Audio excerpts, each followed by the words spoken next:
Patal fatu lau Samoa Entertainment TV mai Samoa le nei fo yeso fo. A mai so tapo inga tama matina matua.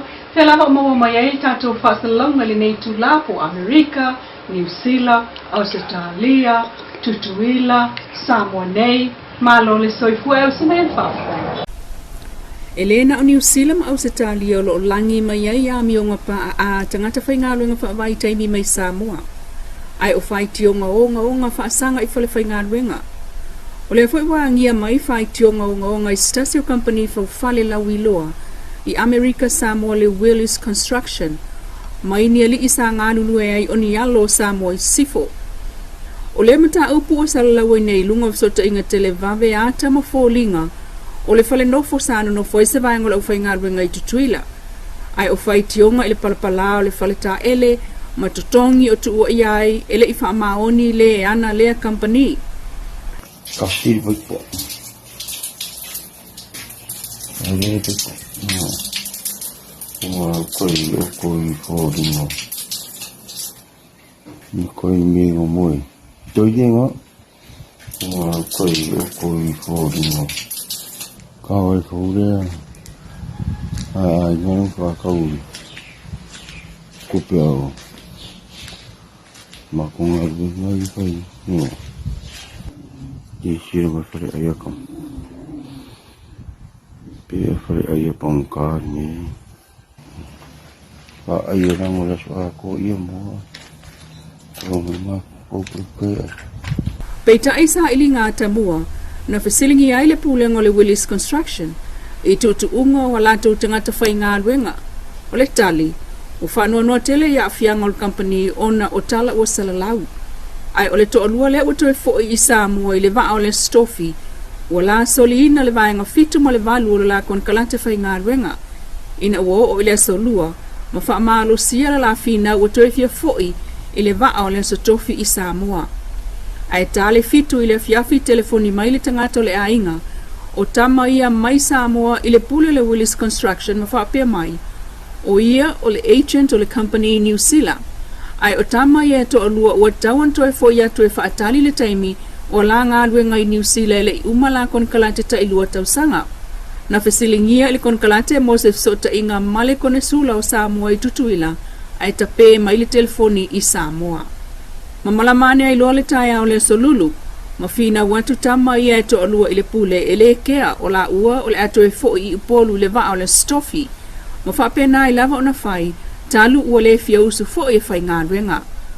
O tā ua fo e company le Willis Construction, sa tala noa iai, se I o le vaya sonei, e awa e se le lua se lau tupe Amelika o la bon, ai o le paleni, e mō la ua. Peitai, ua le fina ua ia lava ma o ai lava I lo la loto, ai ua le lava se taimi awa neai I le company e ta pena ai ana whaamaumonga, le whai ana tutongi I asa foraile. O ta ua fo ele sui le pulenga, o kon kalante ta iwalu masina, ai ei tu unga whamalienga, e mawhai ei lava ona toe fo I se tangata I Samoa, pe a whai e onga se mafua angai pe o se maliu, ma se mai o whanau, po o mātua, ia po ta ito lua, e pe ona whai e se tasi o le o whai ngā ringa talui nei, na mu mailo na maota ma whai nailo na alo, sa ave iai le awa noe toe fo iai, male me alofa, ale company e so soani ilo na mawhatianga. E to tolu isi fo itangata lau whai ngā ringa na tupu ai mafu anga te tau, ma motu si ai ala tau kon kalate ta iwalu masina, ma whai atu langa e te tau wai ele ngata, o la tau tutongi, ai o me alofa al company e tu sa ai maleanga I whanua, e pe on sao no le pulengo le Willis Construction. Ai o le tulanga tau ia pitanga leo lo whai tio ina, o le tali mai le company, o la tau whaatau le whanua o la tau tua oi, e whaano nofo ai tangata whai ngā ruenga, talu ualo lofa ia I le tele, o mui ane I whaale tonu o tau ainga e taunu umai ia I tutuila, I le tutongi o la tau rent, ta pena, ma wha whanua to e whai mea ai maisi tūlanga. I le tuunga na whai iai, e whau le whale, whaatau umalava mea e whaatotonga ai ele company, e whau e la tau ma teu le lei, maua fua le vai, o le wila, o le interneti, ai ta pena e la tau.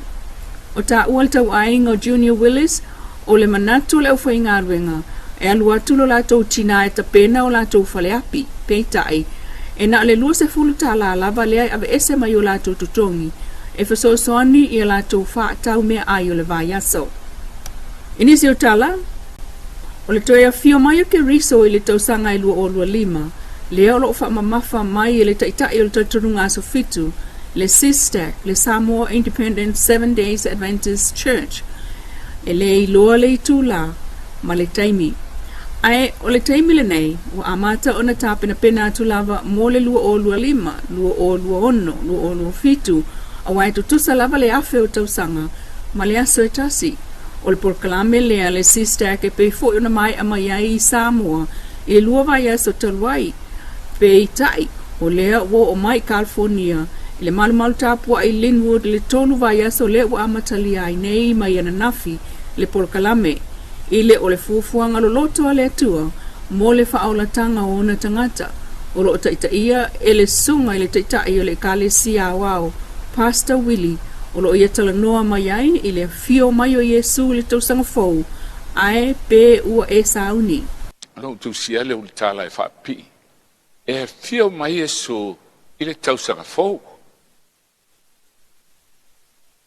Ai tango se o tolua, tusi ai le question mark. Ai mai, fa la e te wale fio mai Yesu il tau sang fo. Tu e pu le ale tua. E sa ola oe, tu se pe au question mark. A ole upol valo anga ia. O to tau sanga nei. Ai pu le ale tua. E le pu le tato. Ola ai uma sa ninga le wa e loa. Ira te telitonu te spaia, pele ai. Ai telitonu te spaia lea, ona e loa lea, o lana tau mai a. E fale le na tau mai le il te spaia, il te sila matere lu fama le, ma le lu fulema. Fale in fai mai te spaia. O le mele i auto mata alai, a wato te le loa. Le aso ma le tu aso e sa wele a te li o tangata. Ai se a fai. O le tele o tangata e fai tau o tu loa, ma te e lufu fato luono, o le na aso e le loa se tasi, e o lava e lo tama o le langi. Ia tu loa e le loa sesi. Ah, te fai tau fau poso, ai fai mai. E fa pei o na po o noa. E fa pea a o le isau le a te li o tangata. E ala usilia tu lai auto. E te maua le tispaia se teimina tau ai e le atua i a noa. Tu e se lau luas ful tau sanga. E le ai. Ana i loe noa. Na tālua teimi ulu noa ma le ainga le vaa. Fitu aso i te tonu al vaa. Afto a sauti munga. Whapea ona po noa. E iei tangata ua filifilia e le atua. Ma train e le atua. I tau sanga e fastpulu. O lona talanga. Ia lato i loa le taimi. O ala talata. Pe no whai tol mele ue whalonga e te le whalonga i sesi laba mea. Langa e le se manatu ni saunei. O le manatu o fast full tausanga. O mai e le tua. O le history. O tangata na tāpena e le tua e mai e le alanga lea o saunei. Te fai so na mea, fai mai foi pai, fai mai oe, au le aile tai tai. Sa oe.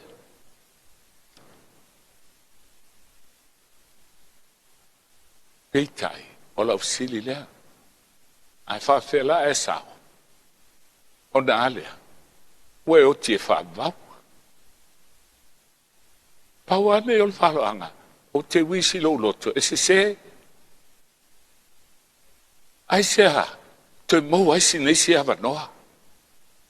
Wa pero vai te pule ale tua. Te tautua le nā lau Samoa Entertainment TV mai Samoa le nei fo iaso. E wha moe moe le lofo le tua tātou tui whiro. E fo ilaso a tai au se wha poponga. Ai ma wha tai tuai i le Wendy's Design mai funga lei mo le wha la e.